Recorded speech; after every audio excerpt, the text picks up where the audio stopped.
Hello मेरे प्यारे class 8 के विद्यार्थियों, मैं गोविंद कुमार साहू आज आपको आपके प्रथम अध्याय के ब्रह्मांड में आज सौर मंडल टॉपिक पर बात करने वाला हूं।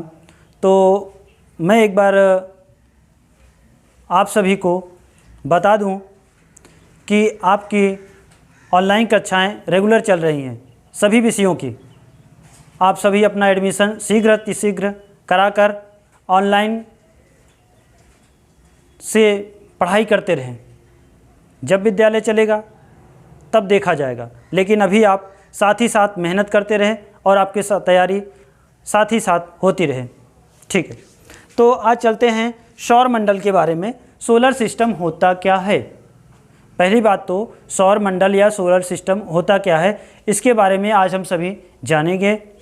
देखिए, सौर मंडल, सौर मीन्स होता है सूर्य और मंडल मीन्स उसके चारों तरफ का घेरा गया एरिया, या कह सकते हैं सूर्य के आसपास से जो गुरुत्वाकर्षण में जो भी चीज़ें रहती हैं, जैसे ग्रह हो गए, उपग्रह हो गए, धूमकेतु हो गए, उल्का पिंड हो गए, ये इन सभी चीज़ों का जो ग्रुप में या एक समूह में होता है स्थितिकरण, यही हमारा मंडल कहलाता है। तो हम यहाँ पे जानेंगे कि सौर मंडल है क्या। हम सभी जानते हैं कि इस सौर मंडल में हम भी रहते हैं, हम लोग का घर भी है और विभिन्न तरह के ग्रह उपग्रह भी हैं। तो यहाँ पर जो सौर मंडल में हमारा मुखिया क्या होता है? सूर्य होता है। और इसमें मुख्यतः जो हमारे 8 ग्रह हैं, जैसे बुध, शुक्र, मंगल, पृथ्वी, मंगल हमारे हैं बुध, शुक्र, पृथ्वी, मंगल, बृहस्पति, शनि, अरुण, वरुण। और भी हमारे पहले 11 ग्रह थे, लेकिन अभी इनकी प्रामाणिकता 8 ही है, संख्या इनकी 8 ही निर्धारित की गई है। और जो 3 ग्रह थे उनको ग्रह की प्राथमिकता से निकाल दिया गया है। हाँ, तो यहाँ पे देखते हैं, हमने यहाँ पर जो 8 हमारे ग्रह हैं इनको चार भागों में बांटा गया है। 4 को एक साथ कर 2 भागों में हमने इन्हें बांट लिया है। एक तरफ हमने बुध, शुक्र, पृथ्वी, मंगल ये रख दिया है 4 ग्रहों को, और दूसरी तरफ हमने बृहस्पति, शनि, अरुण, वरुण इन 4 को रख दिया है। ये इसलिए रखा गया है इनकी विशेषता के कारण। ये जो 4 की विशेषता है एक जैसी दिखाती है और इन 4 की विशेषता एक जैसी दिखाती है। जैसे क्या है कि बुध, शुक्र, पृथ्वी और मंगल ये पृथ्वी के जैसे समान हैं, ठोस किसी न किसी पदार्थों से बने हुए हैं। और जो बृहस्पति, शनि, अरुण और वरुण ये जो हैं ये गैस के और बड़े बड़े छोटे धुंध से बने हुए होते हैं,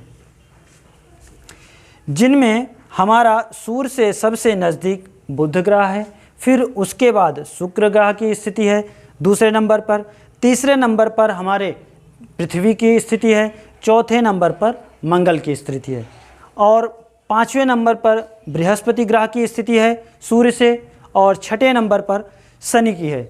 ये स्थितियां उनकी दूरी के अनुसार रखी गई हैं, ऐसे नहीं रखी गई हैं, दूरी के अनुसार।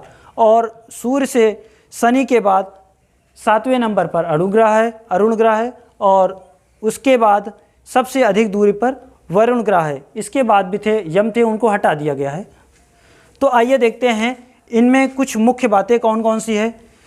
इसमें है पहले सौर मंडल में सबसे छोटे ग्रह की बात करते हैं। इसमें मुख्यतः सबसे छोटा जो हमारा ग्रह है बुध ग्रह है मेन। उसके बाद उससे दूसरे नंबर पे छोटा ग्रह कौन सा है जी? मंगल ग्रह है, जो कि चौथे नंबर पर है।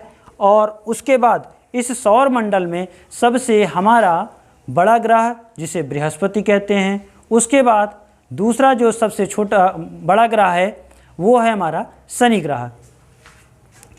इसमें देखिए सबसे नज़दीक तो हमारा बुध है, ग्रह है, उसके बाद शुक्र ग्रह है। लेकिन जो बुध ग्रह है वो इतना ज़्यादा गर्म होता है कि वहाँ का जो मटेरियल है पृथ्वी के समान तो था, लेकिन वहाँ का मटेरियल इतना ज़्यादा लावा कारण से गर्म होकर वाष्पसर्जित हो गया या उड़ गया वहाँ का पदार्थ। फिर उसके बाद जो शुक्र है, उसके बाद शुक्र की जो मटेरियल है, जो पदार्थ है वहाँ पर पृथ्वी के समान है। इसलिए आज भी जो हमारा शुक्र है इसे चमकता हुआ तारा के नाम से हम लोग जानते हैं, या दिन का तारा भी कह सकते हैं और या रात्रि का तारा भी कह सकते हैं। शुक्र के यहाँ तक हमें ये दिन या शाम में भी देखे जा सकते हैं, तो इसलिए शुक्र को चमकीला ग्रह भी कहा जाता है। इसके बाद है हमारा बृहस्पति जो है। बृहस्पति हमारा सबसे बड़ा ग्रह की श्रेणी में आता है। शनि उसके बाद दूसरा बड़ा ग्रह है। आगे इनकी बातें देखते हैं हम लोग। अरुण ग्रह में जो 7वें नंबर पर है, इन सभी जो 8 ग्रह हैं उनसे सभी ग्रहों में सबसे ठंडा ग्रह है, ठंडा ग्रह है। और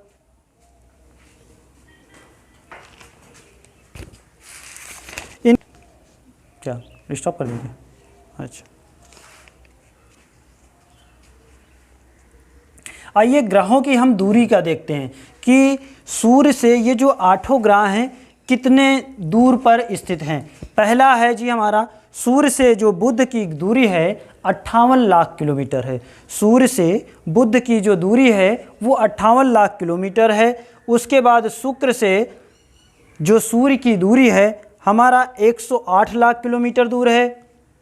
उसके बाद जो पृथ्वी की है 150 लाख किलोमीटर है। उसके बाद जो सूर्य से मंगल की दूरी हमारी 228 लाख किलोमीटर है।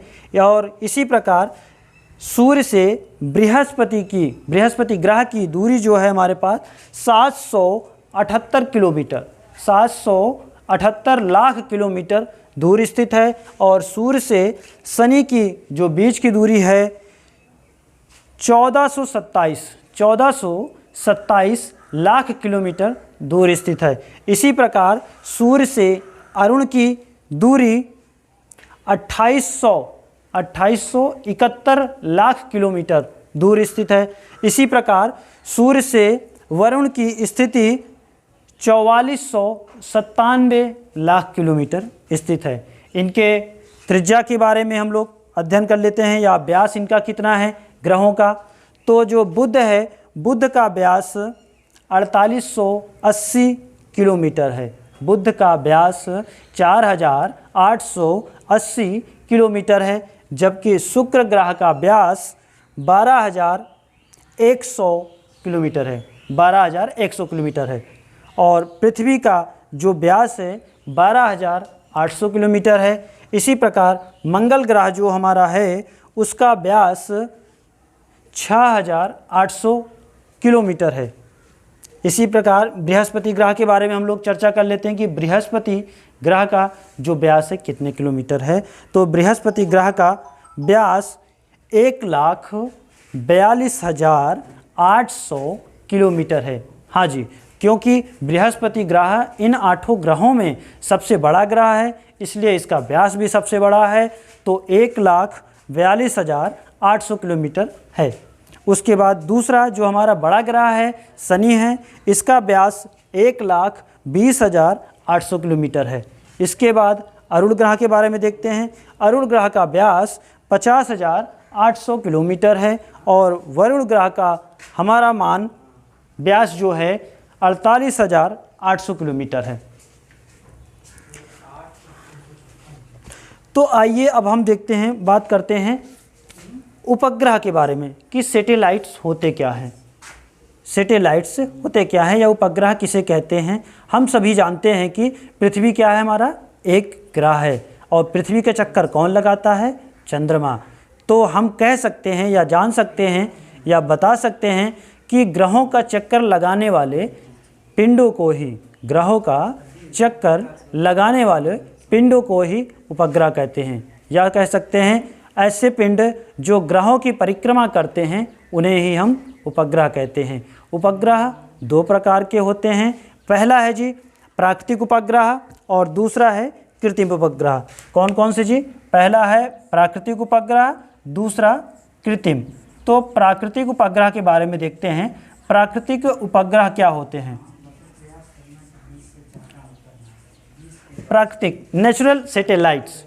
प्राकृतिक उपग्रह क्या होते हैं?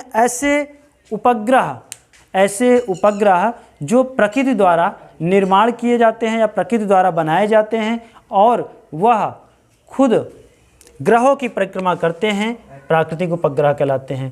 कृत्रिम उपग्रह के बारे में बात करते हैं, या प्राकृतिक ग्रहों को ऐसे कह सकते हैं, उपग्रहों को हम परिभाषित कर सकते हैं ऐसे उपग्रह जो कि मानव निर्मित नहीं होते हैं या मानव द्वारा नहीं बनाए जाते हैं, उन्हें ही हम प्राकृतिक उपग्रह कहते हैं।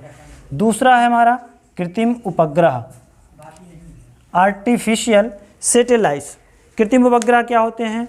ऐसे उपग्रह जो ग्रहों का चक्कर लगाते हैं लेकिन जिनका निर्माण मनुष्यों द्वारा होता है, उन्हें ही हम कृत्रिम उपग्रह कहते हैं। एक बार फिर से देखिए, कृत्रिम उपग्रह क्या होते हैं? ऐसे उपग्रह जिनका निर्माण मनुष्यों द्वारा या वैज्ञानिकों द्वारा कराया जाता है, उन्हें ही हम कृत्रिम उपग्रह कहते हैं। आइए देखते हैं यहाँ पर जो हमारे 8 उपग्रह हैं उनके कितने कितने उपग्रह हैं। ये बहुत ही महत्वपूर्ण बातें हैं, इनको हमें ध्यान रखना चाहिए, सदैव याद रखना चाहिए कि किसी भी ग्रह के कितने कितने उपग्रह हैं। तो आइए चलते हैं हम सभी। यहाँ पर हमारा है बुध और शुक्र, 2 ऐसे ग्रह हैं जिनके कोई भी अपने उपग्रह नहीं है, कोई भी उपग्रह नहीं है, अर्थात प्राकृतिक उपग्रह नहीं है। जिसमें है हमारा पहला बुध और शुक्र, इनके कोई भी उपग्रह नहीं है। इसके बाद है हमारा तीसरे नंबर पर पृथ्वी। पृथ्वी का एक इकलौता उपग्रह है, प्राकृतिक उपग्रह है, जिसे हम सभी जानते हैं चंद्रमा के नाम से, या चंदा मामा के नाम से सभी लोग परिचित जरूर ही होंगे। इसके बाद है मंगल। मंगल ग्रह के 2 उपग्रह हैं। इसके बाद हमारा जो कि है 5वें नंबर पर बृहस्पति ग्रह आता है।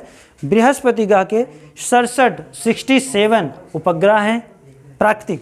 उसके बाद शनि आता है 6वें नंबर पर ग्रह, इसके भी 62 उपग्रह हैं, 62 उपग्रह हैं। और इसके बाद 7वें नंबर पर जो हमारा है अरुण ग्रह, इसके भी 27 उपग्रह हैं। और इसके बाद जो हमारा लास्ट अंतिम ग्रह है वरुण, 8वें नंबर पर है, उसके उपग्रहों की संख्या है 14। इस प्रकार से हम सभी देख लेते हैं कि ऐसे कौन कौन से ग्रह हैं जिनके कोई भी प्राकृतिक उपग्रह नहीं है। तो केवल ऐसे 2 ही उपग्रह हैं, बुध और शुक्र, जिनके कोई भी उपग्रह नहीं है। और सबसे ज़्यादा उपग्रह वाला ग्रह हमारा कौन सा है? यहाँ पे देखिए बृहस्पति, 67 अर्थात 67 उपग्रह हैं। और सबसे कम वाला बुध और शुक्र। और एक उपग्रह वाला ग्रह कौन सा है? जी हमारी पृथ्वी, जिसे हम अर्थ कहते हैं। तो प्यारे बच्चों, आगे हम लोग देखते हैं उपग्रह के अनुप्रयोग। हम सभी जानते हैं कि उपग्रह के द्वारा ही वैज्ञानिक सभी संचार के क्षेत्र, संचार के अर्थात कम्युनिकेशन, टेलीकम्युनिकेशन या मोबाइल या टीवी, दूरसंचार या मौसम विभाग की आदि की जानकारियाँ उपग्रह के या सैटेलाइट के या कह सकते हैं जो मानव निर्मित उपग्रह हैं उनके द्वारा ही सभी जगहों पर संचारित की जाती हैं। तो यही उपग्रह के मुख्य अनुप्रयोग या प्रयोग किए जाते हैं। तो आज बच्चों, आज की सौर मंडल की क्लास यहीं तक रहेगी।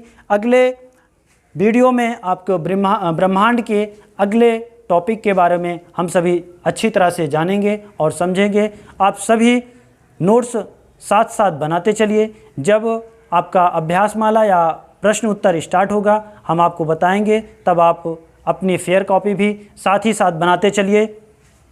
तो आज की क्लास हमारी यहीं रहेगी। आप सभी इस आज की क्लास को और पिछली क्लास को अच्छी तरह से पढ़ लीजिए। यदि आपको कोई समस्या होती है समझने में तो आप ज़रूर कमेंट में कर दीजिएगा या मैसेज कर दीजिएगा कि हाँ सर मुझे यहाँ नहीं समझ में आया, एक बार आप दोबारा फिर बताइए, तो हम आपको फिर से बता देंगे।